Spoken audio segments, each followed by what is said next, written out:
महाराष्ट्र के वजीर आला उद्धव ठाकरे के बेटे और महाराष्ट्र काबीना के वजीर आदित्य ठाकरे आज अयोध्या का दौरा करेंगे। शिवसेना ने अयोध्या में इसके लिए तैयारियां मुकम्मल कर ली है। आदित्य ठाकरे रामलीला और हनुमानगढ़ी में दर्शन पूजा करेंगे।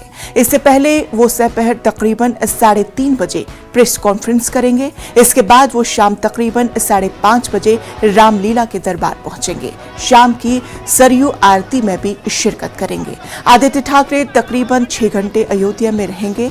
दूसरी तरफ हनुमानगढ़ी के महंत राजू दास ने आदित्य ठाकरे की मुखालफत की। उन्होंने ठाकरे के दौरे को सियासी करार दिया।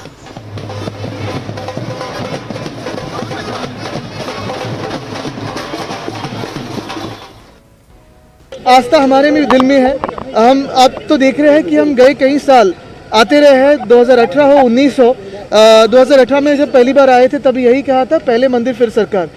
फिर कोर्ट के जो ऑर्डर है उससे बाद मंदिर का निर्माण शुरू हुआ है। हम सिर्फ यहाँ प्रार्थना करने आए, आशीर्वाद लेने आए हैं। पंजाब के मुख्तलिफ शहरों से